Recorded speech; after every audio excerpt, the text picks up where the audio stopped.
Sa video na ito ay pag-uusapan po natin ang isang kontrobersyal pero napaka mainit na balita. At yan po ay ang meme coin na si Trump.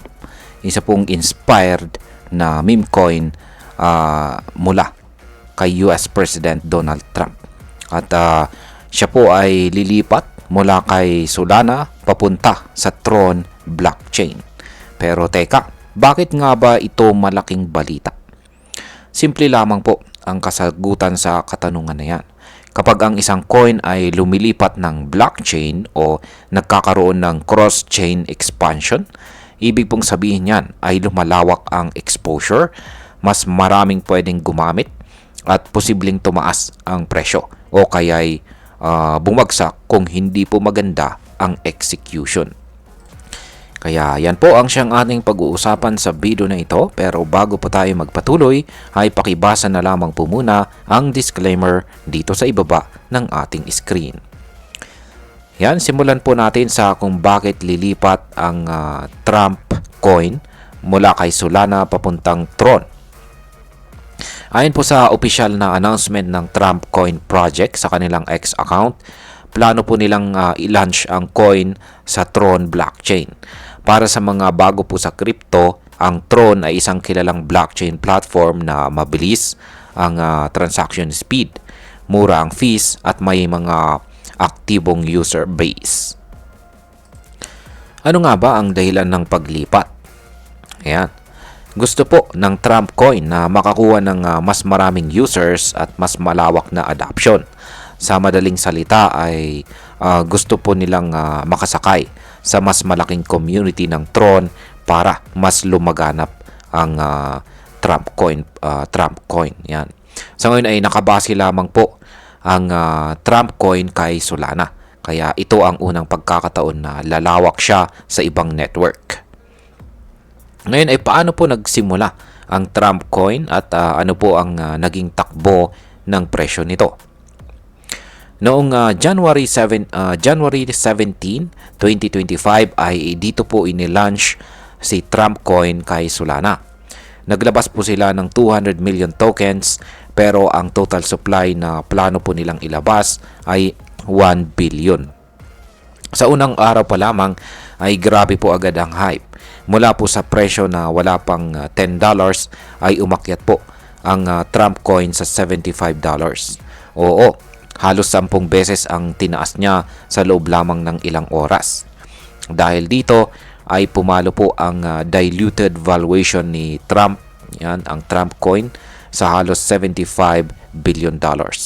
Isang napakalaking halaga para sa isang bagong coin.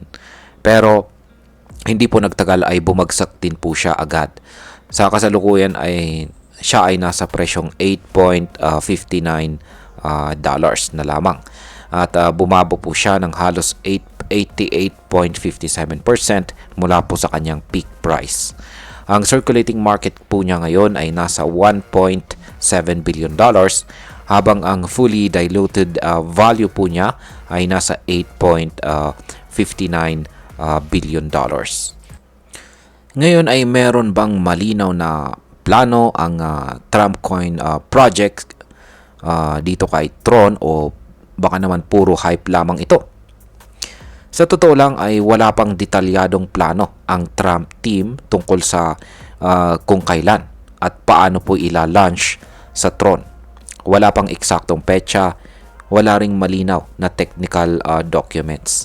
Kaya marami po sa mga investors ang nangangapa. Yan, nangangapa pa lamang. May excitement, oo. Pero marami rin ang nag-aalangan. Lalo na kung titingnan natin ang history ng Trump coin sa sobrang volatile. Kung saan ay mabilis tumaas pero biglang bumagsak. Yan. Ngayon ay sino ba itong si Ginoong Justin Sun at bakit usap-usapan po siya dito kay Trump coin? Yan. Ito po ang parte ng istorya na lalong nagpapainit sa issue. Si Ginoong Justin Sun ay siya po ang founder ng Tron mismo. At siya ay lumantad at sinabi niyang siya raw ang pinakamalaking holder ng Trump coin. May hawak po siyang Trump tokens na nagkakalaga ng $18.6 million. Pero teka, may mas matindi pa dyan. Nag-invest din daw itong si Ginong Justin Sun ng $75 million sa isang project na konektado kay Trump. At yan po ay walang iba kundi ang World Liberty Financial Platform. Dahil dito ay siya rin ang naging top winner sa isang private dinner sweepstakes ng Trump coin. At ang prize, eksklusibong hapunan kasama si Trump or Pangulong Trump sa kanyang golf club sa Virginia. Ang tanong ngayon ng marami ay ethical ba ito? Para po sa mga critics, parang nagiging pay-to-play system ito. Kung sino ang may malaking investment, siya ang may access sa perks. Ang crypto, di ba dapat para sa lahat? Ngayon ay pag-usapan naman po natin ang tungkol dito sa tokenomics ni Trump Coin. Yan, delikado ba ang tokenomics ni Trump Coin? Ang mas nakakabahala pa ay 80% ng kabuuang supply ni Trump Coin ay kontrolado ng dalawang kumpanya na konektado po kay Donald Trump. Yan po ay ang CIC Digital LLC at ang Fight Fight Fight LLC. Nalock daw ito sa loob ng 3 taon.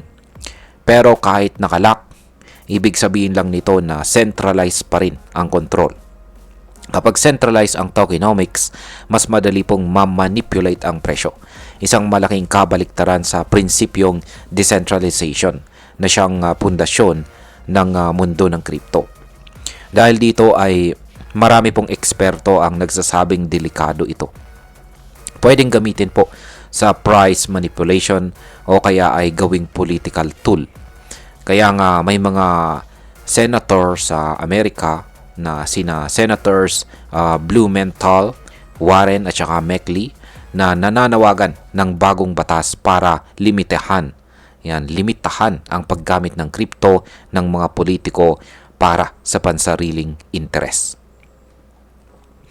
Ngayon ay pag-usapan na po natin ang posibleng epekto nito para sa atin bilang mga Pinoy crypto traders at investors. Para po sa atin bilang mga Pinoy na mahilig po sa meme coins ay malaking aral po ito. Exciting po ang hype. Mabilis umangat ang presyo. Pero kung hindi po malinaw ang tokenomics at sobrang centralized ang control, delikado ito para sa small investors na tulad natin. Posibleng umangat ulit ang presyo ni Trump Coin kapag na-launch ito sa Tron, lalo na kung maraming papasok na bagong users. Pero ito po ang tanong. Hanggang kailan? At sino ba talaga ang makikinabang? Tayong retail investors ba? O yung mga may hawak ng 80% na supply? Ang ganitong klase ng project ay parang high risk, high reward. Kaya kung papasok po tayo rito, dapat handa po tayong mawalan ng ating buong puhunan. Hindi ito ang tipo ng crypto na tataguan natin ng pangmatagalang savings. Kaya yan, bilang panghuli, ang masasabi ko naman tungkol dito ay sa pananaw ko, ang Trump coin na ito ay isang politically flavored meme coin na mas bagay para sa mga thrill-seeking traders kaysa sa mga long-term investors. Ang paglipat po niya sa Tron ay maaaring magdala ng bagong buhay. Pero hindi nito mababago ang katotohanang centralized ang hawak ng supply.